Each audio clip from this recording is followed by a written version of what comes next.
സുനിൽ വ്ലോഗ്സിൻ്റെ മറ്റൊരു വീഡിയോയിലേക്ക് എല്ലാവർക്കും സ്വാഗതം. ഞാൻ സുനിൽ പത്തനംതിട്ട. വീഡിയോ ആദ്യമായി കാണുന്നവർ സബ്സ്ക്രൈബ് ചെയ്യാൻ മറക്കാതെ ഇരിക്കുക, ബെൽ ബട്ടൺ പ്രസ് ചെയ്യുക, അതുപോലെ ലൈക്ക്, ഷെയർ, കമൻറ്റ് ചെയ്യുക. നമ്മുടെ പ്രിയങ്കരനായ മുഖ്യമന്ത്രി 80-ാം വയസ്സിലേക്ക് കടന്നു. വെള്ളിയാഴ്ച, അതായത് മെയ് 24-ാം തീയതിയാണ് അദ്ദേഹത്തിന് 79 വയസ്സ് പൂർത്തിയായത്. ഔദ്യോഗിക രേഖകൾ അനുസരിച്ച് 1945 മാർച്ച് 21-നാണ് അദ്ദേഹത്തിൻ്റെ പിറന്നാളെങ്കിലും 1945 മെയ് 24-നാണ് അദ്ദേഹം ജനിച്ചത്. 2016 മെയ് 24-ന് മുഖ്യമന്ത്രിയായി സത്യപ്രതിജ്ഞ ചെയ്യുന്നതിന് തലേ ദിവസമാണ് തൻ്റെ യഥാർത്ഥ പിറന്നാൾ ദിവസം ഏതെന്ന് അദ്ദേഹം വെളിപ്പെടുത്തിയത്. സംഭവബഹുലമാണ് ശ്രീ പിണറായി വിജയൻ്റെ ജീവിതം. പിണറായി എന്ന കണ്ണൂരിലെ ഒരു കൊച്ചു ഗ്രാമത്തിൻ്റെ പേരിൽ തന്നെയാണ് അദ്ദേഹം അറിയപ്പെടുന്നത്. കണ്ണൂർ ജില്ലയിലെ തലശ്ശേരി താലൂക്കിലെ പിണറായി പഞ്ചായത്തിലെ ഒരു കർഷക കുടുംബത്തിൽ ചെത്തു തൊഴിലാളിയായിരുന്ന മുണ്ടയിൽ കോരൻ്റെയും ആലക്കണ്ടി കല്യാണിയുടെയും ഇളയ മകനായിട്ട് 1945 മെയ് 24-നാണ് പിണറായി വിജയൻ ജനിച്ചത്. തൻ്റെ 14 സഹോദരങ്ങളിൽ 2 പേരൊഴികെ എല്ലാവരും മരിച്ചുപോയി. രണ്ടാമത്തെ സഹോദരനായിരുന്ന കുമാരനിലൂടെയാണ് വിജയൻ കമ്മ്യൂണിസ്റ്റ് ആകുന്നത്. പിണറായി ശാരദാവിലാസം LP സ്കൂളിലും പെരളശ്ശേരി ഗവൺമെൻറ് ഹൈസ്കൂളിലുമായിരുന്നു വിദ്യാഭ്യാസം. 1 വർഷം നെയ്ത്ത് തൊഴിലാളിയായി സേവനം അനുഷ്ഠിച്ചിട്ടുണ്ട്. അത് കഴിഞ്ഞാണ് തലശ്ശേരി ബ്രണ്ണൻ കോളേജിൽ ചേരുന്നത്.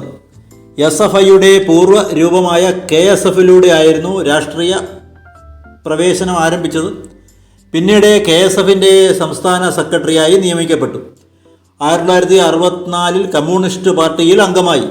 1967 CPM തലശ്ശേരി മണ്ഡലം സെക്രട്ടറിയായി തിരഞ്ഞെടുക്കപ്പെട്ടു.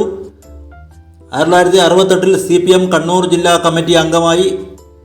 72 CPM കണ്ണൂർ ജില്ലാ സെക്രട്ടേറിയറ്റ് അംഗമായി. 78 പാർട്ടിയുടെ സംസ്ഥാന കമ്മിറ്റിയിലെത്തി. 1986 CPM കണ്ണൂർ ജില്ലാ സെക്രട്ടറിയായി തിരഞ്ഞെടുക്കപ്പെട്ടു. 89 CPM സംസ്ഥാന സെക്രട്ടേറിയറ്റിലേക്ക് തിരഞ്ഞെടുക്കപ്പെട്ടു. പിന്നീട് പ്രവർത്തനം AKG സെൻറ്റർ കേന്ദ്രീകരിച്ച് നടത്താൻ തുടങ്ങി. 1998 CPM സംസ്ഥാന സെക്രട്ടറി ചടയൻ ഗോവിന്ദൻ മരിച്ചതിനെ തുടർന്ന് CPM സംസ്ഥാന സെക്രട്ടറിയായി. തന്മൂലം നയനാർ മന്ത്രിസഭയിലെ വൈദ്യുതി മന്ത്രിസ്ഥാനം രാജിവെച്ചു. 2002 കണ്ണൂർ സമ്മേളനത്തിലും 2005 മലപ്പുറം സമ്മേളനത്തിലും 2008 കോട്ടയം പാർട്ടി സമ്മേളനത്തിലും 2012 തിരുവനന്തപുരം സമ്മേളനത്തിലും പിണറായി വിജയനെ തന്നെ CPM സെക്രട്ടറിയായി തിരഞ്ഞെടുത്തു. 2015 ആലപ്പുഴ സമ്മേളനത്തിൽ കോടിയേരി ബാലകൃഷ്ണൻ സെക്രട്ടറിയായി നിയമിതനായി. 1970 26-ാം വയസ്സിൽ കൂത്തുപറമ്പിൽ നിന്നും വിജയിച്ച് MLA ആയി. പിന്നീട് 1977, 91 എന്നീ വർഷങ്ങളിൽ കൂത്തുപറമ്പിൽ നിന്നും 96 പയ്യന്നൂരിൽ നിന്നും വിജയിച്ച് MLA ആയി. 1996, 2001 കാലയളവിൽ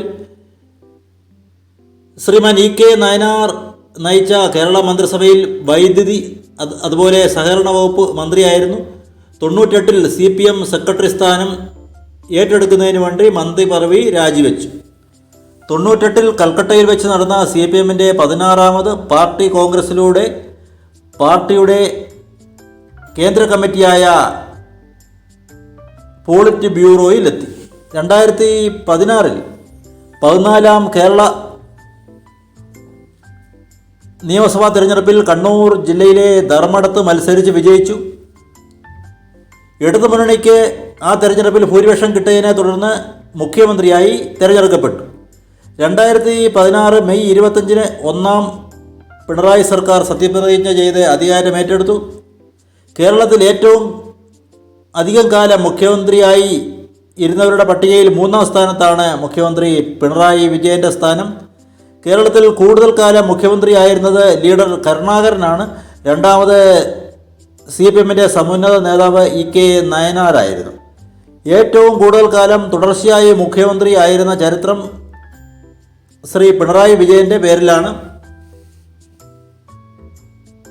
അടിയന്തരാവസ്ഥക്കാലത്ത് കേരളത്തിലെ കമ്മ്യൂണിസ്റ്റുകൾ ഒളിത്താവളങ്ങളിലിരുന്ന് രാഷ്ട്രീയ പ്രവർത്തനം നടത്തിയപ്പോൾ പിണറായി വിജയൻ ഉൾപ്പെടെയുള്ള കമ്മ്യൂണിസ്റ്റ് നേതാക്കൾ അറസ്റ്റ് ചെയ്യപ്പെട്ട് 1.5 വർഷം ജയിലിൽ കിടന്നു. പോലീസ് ഇവരെ വളരെ മൃഗീയമായി പീഡിപ്പിക്കുകയും ചെയ്തു. ജയിൽ മോചിതനായ ശേഷം കേരള നിയമസഭയിലെത്തി മുതിർന്ന കോൺഗ്രസ് നേതാവ് ശ്രീ കെ കരുണാകരനെതിരെ പോലീസ് കസ്റ്റഡിയിലിരിക്കുമ്പോൾ ധരിച്ച രക്തം പുരണ്ട ഷർട്ട് ഉയർത്തിപ്പിടിച്ച് ചെയ്ത വികാര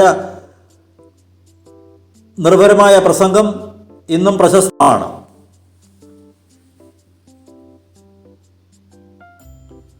ഇന്ത്യൻ കമ്മ്യൂണിസ്റ്റ് മാർക്സിസ്റ്റ് പാർട്ടിയുടെ ഇന്ത്യയിലെ തന്നെ എണ്ണപ്പെട്ട നേതാക്കളിൽ ഒരാളാണ് ശ്രീ പിണറായി വിജയൻ.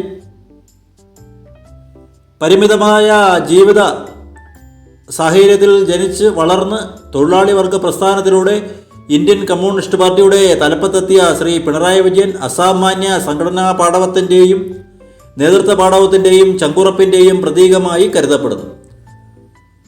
അധ്യാപികയായ കമല ടീച്ചറാണ് ജീവിത പങ്കാളി.